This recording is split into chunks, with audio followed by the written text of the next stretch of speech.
Hey guys, let's talk about loneliness. Loneliness is gradually becoming a pandemic in the society today. According to a poll survey carried out by APA, 30% of people experience loneliness almost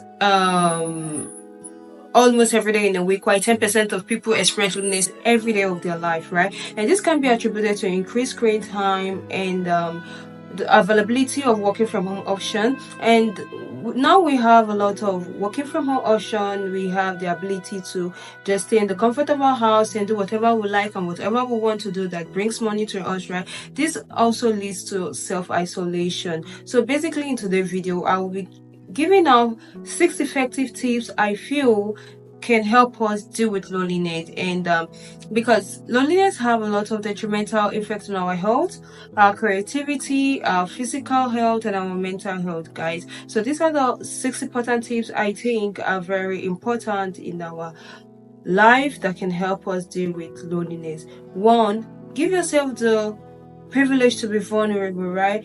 Being vulnerable is quite difficult in the society today because first of all, a lot of people do not know who they are. A lot of people have not had the opportunity to be bare with themselves. A lot of people have not really been able to get a grasp of themselves or accept themselves. So how much more other people, right? So when I say being vulnerable, what I mean is that yes, be vulnerable, be able to talk to people about how you feel. When you feel lonely, be able to tell people that, oh, I feel this way at this particular point in time, or I feel this way at this point, right? But the most important thing you should understand when being vulnerable is that be vulnerable with people who has earned the right to see you vulnerable. Be vulnerable with people who can hold you. Be vulnerable with people who can accommodate you. Not everybody have the ability or the bandwidth or the human ability to like hold you when you're bare. Not everybody can stand that. So rather than just going to be open with somebody, be open to someone who can have you bare. Be open with someone who can have you be human, right? Don't just go out and be like, oh, tell anyone, because sometimes this might have adverse effects on you. Rather than you feeling better at the end of the conversation, you might feel drained because either they deflected it or mitigated it or just changed the subject. So be vulnerable with people who can actually hold you at that point you are at that moment. Secondly, have a community. Having a community is something that is very important. I would like you to understand basically that the feeling of loneliness doesn't have to do with the number of people you have in your life.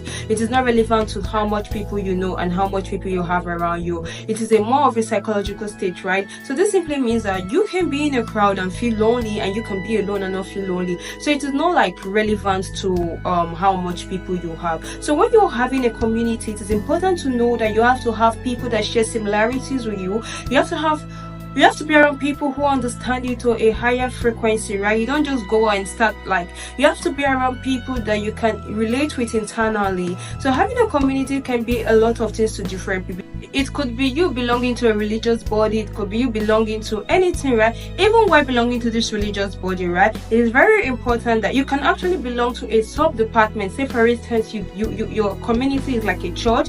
In a church, you can get into the sound department, you can get into the choir department, you can get into the sanctuary department, you can get into the prayer department. Like it's just like it's saying, just be part of something that helps you to relate with people on a daily basis, help you to interact with people. And also this should be something that you care about. These people you're like trying to be with should be like people, should be like you guys should like share similar interests, right? Don't just go out and just like have a community, like just be with anybody. The point is having the ability to be connected to people, right? That is what we're trying to get at. So don't just go around and just be with anybody. Be with people they share similar interests with you.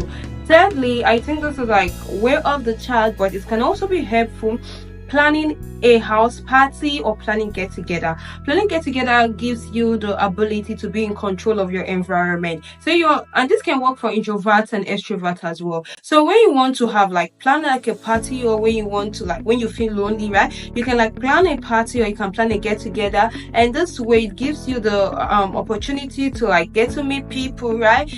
And basically, not much people can say no to free food and free drinks. Like we all just want to be out there where we're needed. So you can just like make a small gathering of friends. From there you meet mutual friends, and like that's how connections are being built. You don't just stay somewhere, and if you're not getting invited, then create something where you get to invite people when they come along. And now the most important thing and like the advantage of this is that the environment is in your control. You can tweak it however you want. You can like put the things, you can like put facilitating things that you know that okay helps you to interact with people. I'm not saying you have to be selfish with the decoration and the planning and the event and all, but like mainly you are in control of the environment right now. That is one. Then fourthly, do things you love. You know, when I go on Quora and I see people always like, I'm lonely, I feel this way, I buy a bridge, I have a career, it's very disheartening, because I mean that the feelings are valid, right? But doing the things you love helps you to align with yourself. When I say doing things you love, doesn't have to be productive, it doesn't have to be monetary, it doesn't like bloody have to be anything that has a means to an end. That's what I'm talking about. You can sing not because you love, not because you know how to sing, but because you love singing. You could dance not because you want to post it on social media for validation, but because you love it. Like you could paint not because you want to sell it, but like it's just because what you connect with, what connects you to your being, what connects you to the universe. So you could write not because you want people to like see it, but because you love it. So this is what it looks like when I say doing things you love, like those things that make you feel you, even if people are not like in consent to it, even if people don't have to see it, even if it's not out there, just do things you love. It helps you align with yourself. It helps you can find companionship when you do things you love. Like you tend to be in tune with your inner self. You tend to like have this connection with your inner self, whereby you don't feel like something is out there that you need to grab, where you don't feel like there is something out there you're missing out on, right? When you do things you love, it just gives you this completion. It gives you this whole feeling of being enough at the moment and where you are.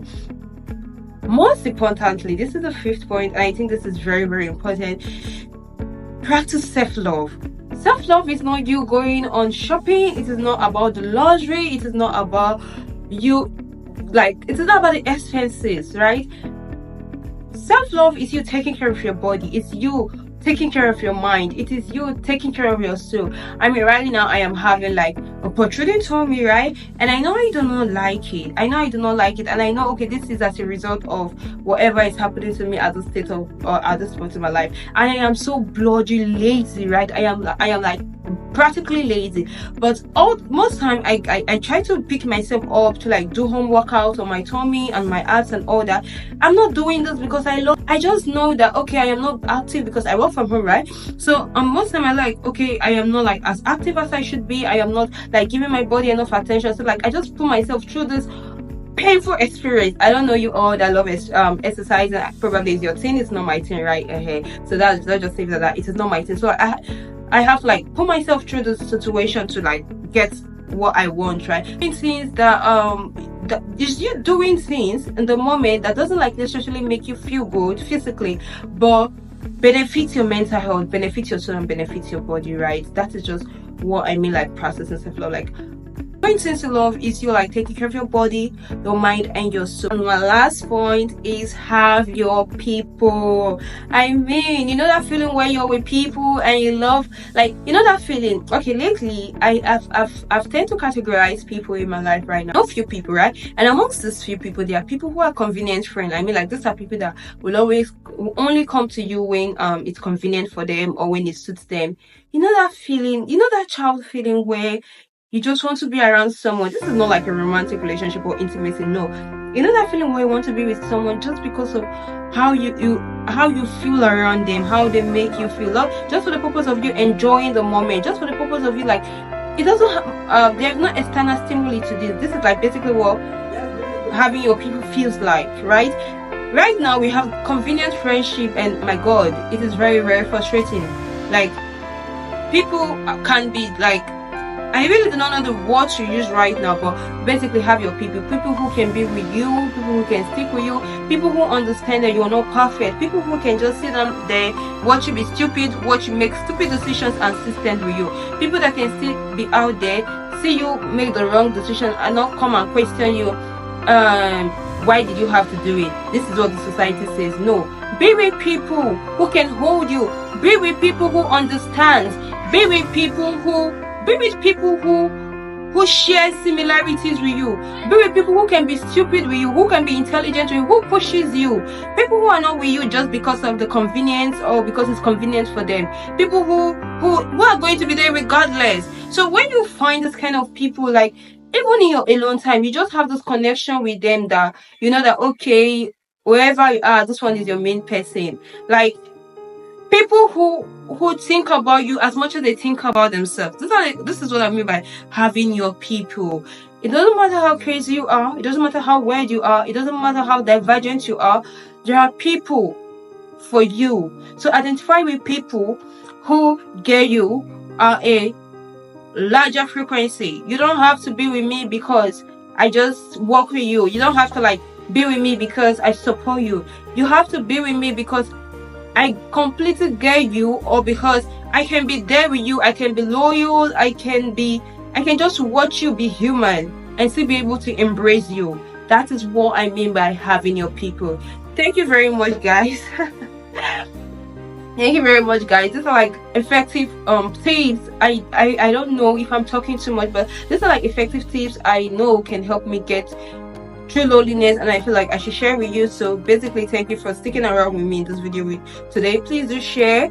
This is a way of showing love. This is a way of connecting with me. Please share, like, and subscribe. Thank you for sticking around this video today. I really appreciate it. See you some other time. Do have a good day, guys.